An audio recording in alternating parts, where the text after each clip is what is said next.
नमस्कार साथियों, कैसे हैं आप सब। मैं advocate Akhilendra, practicing lawyer, Allahabad high court and different different courts में प्रैक्टिस करता हूं।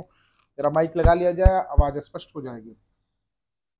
मैं अधिवक्ता अखिलेंद्र कुमार चौबे आप सबका अपने इस वीडियो सेशन में हार्दिक अभिनंदन और स्वागत करता हूं। पुनः अपने एक आकर्षक विषय पे जो एसी एसटी का मैं विषय चला रहा हूं आप लोग के सामने, ये तीसरा वीडियो मैं लेके आ रहा हूं। तीसरा वीडियो इसलिए लेके आ रहा हूं कि दो वीडियो में आप मोटा मोटी समझे थे और तीसरे वीडियो में कुछ थोड़ा सा डीप जाएंगे और चौथे वीडियो में पूरा एस सी को खोल कर रख देंगे, ऑपरेशन करके रख देंगे, एक एक लॉ और एक एक सब कुछ।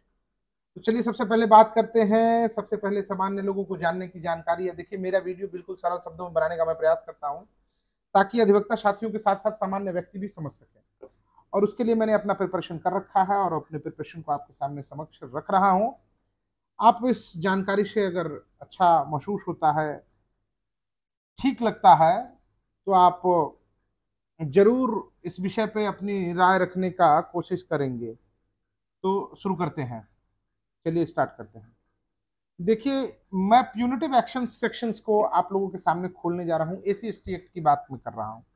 मैं वर्तमान में एसी एसटी एक्ट की बात कर रहा हूं, जो सामान्यतः प्रायः प्रचलन में है कि एसी एसटी एक्ट में कितनी सजा और क्या क्या चीजें हैं। सबसे पहले एसी एसटी के बारे में आप लोगों ने जाना, समझा, एस सी में क्या क्या मोटा मोटी जानना चाहिए था। अब मैं क्या क्या दंड है और किन किन धाराओं में दंड की बातें की जाती है, अगर एफआईआर में ये सेक्शंस दिखते हैं तो आप मोटे मोटे तौर पे जान सकते हैं कि उसमें कितना दंड निर्धारित किया गया है। सबसे पहले मैंने धारा 3(1)(a) और डी, जाति सूचक गालियां, अपमानित करना, सार्वजनिक स्थल पे बेइज्जती करना, ये तीन चार चीजों के लिए ये लगती है। इसमें 6 माह से 5 वर्ष तक का कैद और जुर्माना है। फिर 3(1)(e) और जी है। ई से लेकर जी तक जमीन मकान पर अवैध कब्जा करना, विस्थापित करना, खेत या जल स्रोत पे से वंचित करना। इसमें 6 महीने से 5 वर्ष तक का कैद है, मिनिमम 6 महीने और अधिकतम 5 वर्ष तक का कैद है, जुर्माना से भी दंडित किया जाएगा। फिर 3(1)(r)(s), सार्वजनिक स्थल पर जाति सूचक शब्दों से अपमानित करना, किसी को कोई शेड्यूल ट्राइब कास्ट से आता है उसके जाति को नाम को लेकर संबोधित करना और उसे अपमानित करने के उद्देश्य से संबोधित करना, वह 6 माह से 5 वर्ष तक और जुर्माने से दंडित होना। अब इसमें एक आता है 3(1)(w), संशोधन है 1 से लेके 2 तक, एसी एसटी एक्ट, महिलाओं के उत्पीड़न और बलात्कार के संबंध में, जिसमें 20 वर्ष का कठोर कारावास या आजीवन कारावास दोनों हो सकता है। मिनिमम 20 साल और आजीवन कारावास, कठोर कारावास तक हो सकता है। अब देखिए, आते हैं 3(2)(1), सेक्शन 3 सब क्लास 2 और 1 में हत्या करना केवल इसके लिए पीड़ित एसी एसटी है। मृत्युदंड या आजीवन कारावास बिल्कुल 302 के सिमिलर है। और 3(2)(5), कोई भी अन्य अपराध आईपीसी के अंतर्गत एसी एसटी होने के कारण आजीवन कारावास, जुर्माना। और फिर 3(2)(5)(a), आईपीसी से अनुसूचीबद्ध धाराएं के अपराध यदि पीड़ित एसी एसटी है, निर्धारित आईपीसी की सजा एक्ट के तहत कठोरता होगी, बिल्कुल जो आईपीसी में होगी उसके सिमिलर। 3(1)(u) से लेकर जेड तक, सामाजिक आर्थिक बहिष्कार, बाध्यकारिक श्रम जैसे बाउंड लेबर हो गया, देवदासी प्रथा आदि के बारे में अगर कहा जाए तो 6 महीने से 5 वर्ष तक का जुर्माना।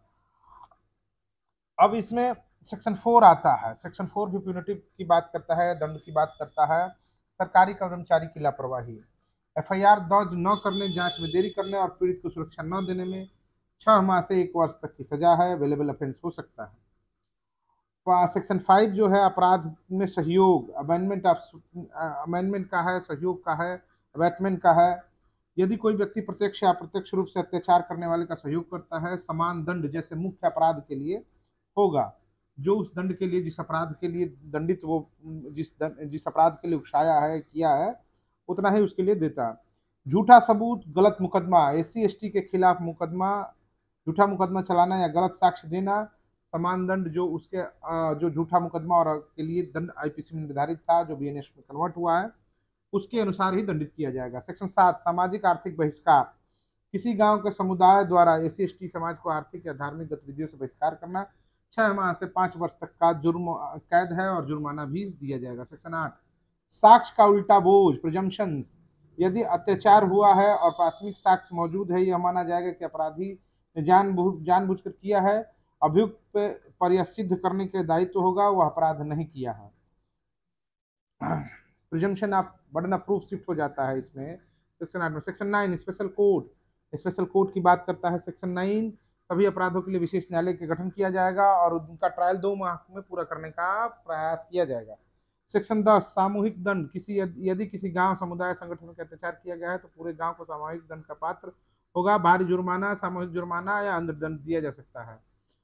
तो ये था कुछ SC/ST एक्ट का हाइलाइट्स आपने देखा, और इसमें अत्यधिक जानकारी और इनहेंस करते हुए डिफेंस के लिए भी मैं लॉ जैसे दूसरे वीडियो में मैं लाता हूँ, फर्स्ट वीडियो में थोड़ा सा इसको, और इनसे आपका डिफेंस भी मैं लेके आऊँगा। तो आपको कैसा लगा यह वीडियो आप बताएंगे। जय हिंद, जय भारत, भारत की संविधान की जय बोलिए।